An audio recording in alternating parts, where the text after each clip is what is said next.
Right, next lesson we look at 1.3, collectivism and arranged marriages. We've already covered individualism and collectivism in the chapter on cults, where we looked at conformity. And it'll be covered again in memory. We'll look at flashbulb memories and cultural influences there.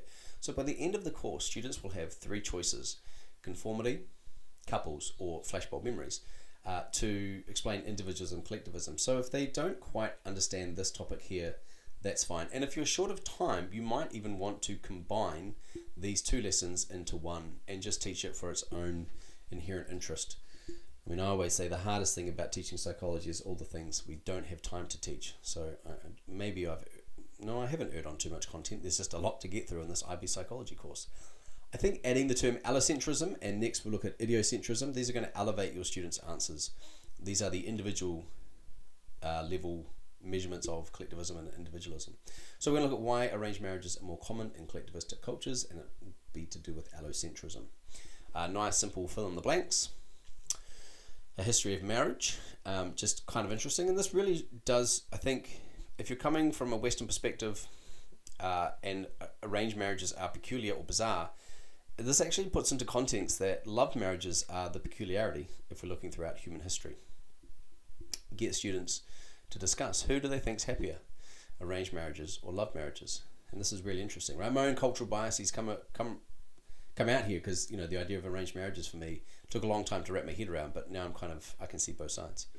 All right, and then were they right? Okay, who they think's happier? Then you get them to read this study on page 59. Now, in my mind, reading the study, there's no real clear answer. I just thought I might give the students some incentive to read this a bit closely to see, just an incentive to read the study a bit more carefully. Okay, in the workbooks, they can recap what do they remember about individualistic, collectivistic cultures. This is a really good short review, and then they can add, don't go through the answers here. Just let them, I shouldn't tell you what to do. I wouldn't give them the answers. I'd let them review and then save time by going straight into the video and saying anything you missed out, write down. Here's a bit of a summary. Chalk and talk on what allocentrism is, and then look at why arranged marriages are more common in Southeast Asia and get students to discuss why do they think this is. Chance to read why they think arranged marriages are common, and then notes there.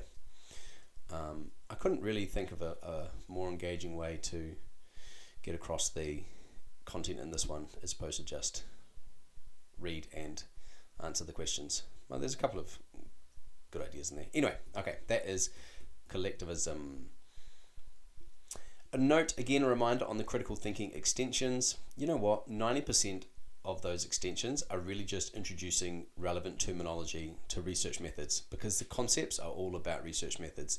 So the concept in this chapter is measurement, and so those extensions are really just getting fast finisher extended students introduced to ideas like effect sizes, correlation types, positive, negative, mediating variables, operational definitions, etc. So they're just designed to teach more content really, and to get them thinking. All right, that is collectivism, and then next we look at individualism.